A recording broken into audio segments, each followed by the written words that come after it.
Kung may dumating man sa buhay mo, sa pagkakataong hindi pa handa ang puso mo, hindi naman masama kung susubukan mong kilalanin siya at samahan siya sa mga pagkakataong nagbibigay siya ng oras para sa'yo.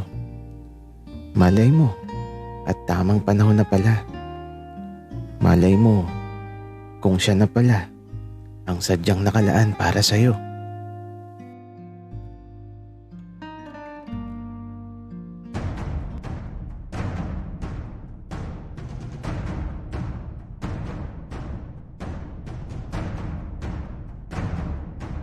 Kaibigan, huwag mong kalimutan mag-subscribe sa aming channel at huwag din kalimutan i-click ang notification bell at subscribe button. Subscribe na!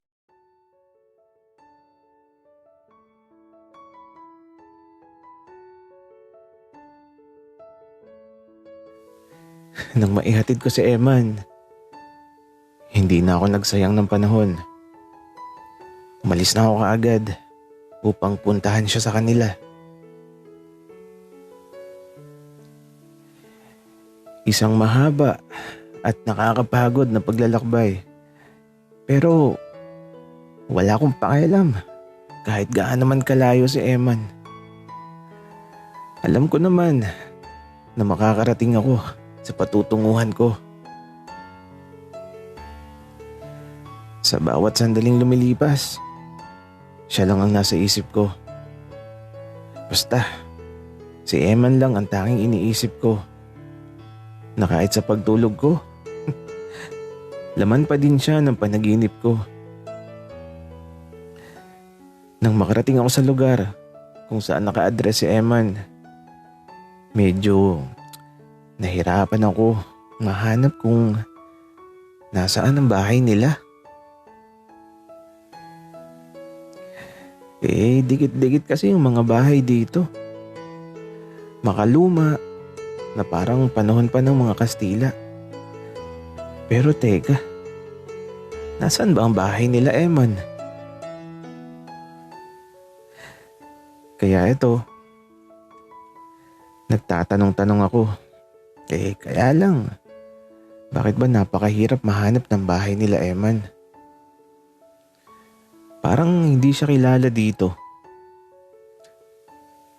Kaya ito, dahil nahihirapan akong mahanap ang bahay nila Eman, nagpahinga na muna ako. Agad kong napansin na tahimik lang sa lugar na to. Malayo sa ingay ng syudad, pero medyo mapapansin mo talaga na medyo maunlad na din naman dito. Pero grabe yung pagod ko. Kaya ang naisipan ko na lang talagang gawin ay ang humanap ng hotel na matutuluyan. At eto, may nakita naman ako kaagad. Pagka-check-in ko, naligo na muna ako. Tapos eto, nakakatulog ako sa sobrang pagod. At nang magising ako, dapit hapon na. Lumabas na ako kagad para makabili ng pagkain. At nagbabaka sakali na din na mahahanap ko na kung nasan si Eman. Paglabas ko, naghanap na ako ng makakainan. Napadpad ako sa isang isawan. Kaya dito na lang din talaga ako kumain. Pare, bago ka dito? Tanong sa akin ng mag-iisaw. Oo pare. Nagbabakasyon lang. Wika ako naman. Ganun ba? Alam mo pare, magandang magbakasyon dito. Madami kang pwedeng mapuntahan. Sige. Pero kapag nahanap ko na yung kaibigan ko dito daw siya nakatira eh. Sino bang kaibigan mo ang hinahanap mo pare? Baka makatulong ako. Kasi dito sa lugar namin, medyo magulo pa yung mga number ng bahay. Nagbabago minsan, kaya nakakalito. Pero, ano bang pangalan ng kaibigan mo? Ah, Eman, ang pangalan niya.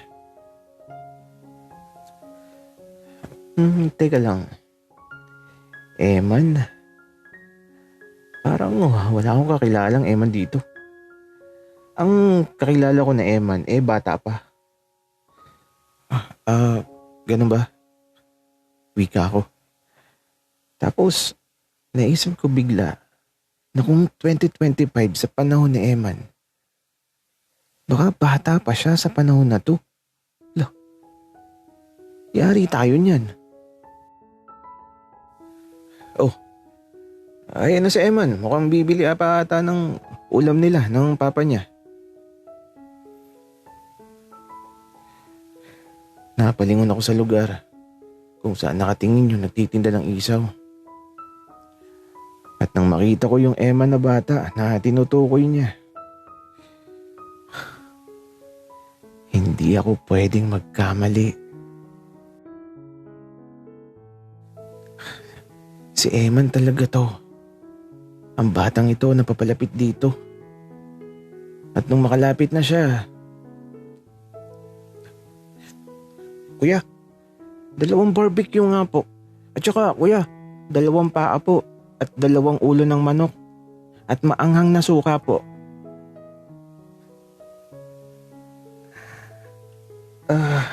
Ala, grabe naman. Si Eman talaga siya. Pareho silang kumilos at magsalita. Tapos bata pa siya. At eto, umalis na muna ako at baka makita niya ako. Bata pa si Eman. Grabe naman. Hindi pa niya ako kilala sa panahon na to. Pero, paano niya ako makikilala? Kaya ito, habang nasa malayo ako, pinagmamasdan ko lang siya. Masaya naman ako na makita siya. Kaya lang, napakabata pa niya. Ay naku. Kaya ito, sinundan ko siya nang pauwi na siya. At aba, nalaman ko kaagad ang bahay nila. Kanina ko pa palang dinadaanan ng bahay nila. Hindi ko lang napapansin kasi luma na, tapos parang walang nakatira. At magubat, madaming puno. Ay, hala naman. Bakit bata pa si Eman? Paano na to? Gusto ko pa naman siyang yakapin at halikan. Kaso hindi pwede. Baka matrauma yun. Bawal yun.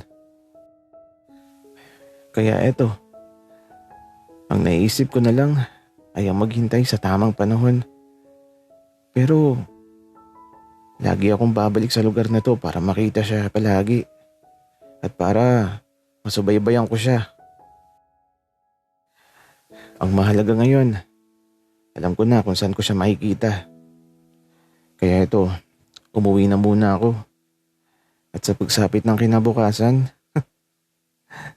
maaga pa lang inaayos ko na ang sarili ko. At eto, nagsuot ako ng salamin at sombrero para hindi niya ako makilala. Kasi bata pa siya At ayun, nakita ko siya lumabas ng bahay. Hindi ko alam kung saan patungo si Eman. Pero bago ko lisanin ang lugar na to,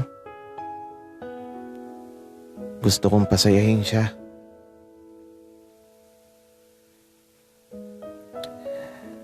Nakasunod lang ako kay Eman kahit saan siya magpunta. At eto, may lumapit sa kanya na bata din. Tapos may pinuntahan sila. Basta, pumasok sila sa pinto. At pumasok din ako. At aba, computer shop pala. At puro mga bata ang nakikita ko. Mga naglalaro. At si Eman heto. Sa tabi niya ako naupo. Nag-open lang talaga ako ng YouTube. Pero di naman ako nanonood. Kasi yung focus ko, na kay Eman talaga. Gagi. Ang kulit niya. Bakit ba kasi bata pa siya? Wala tuloy ako magawa.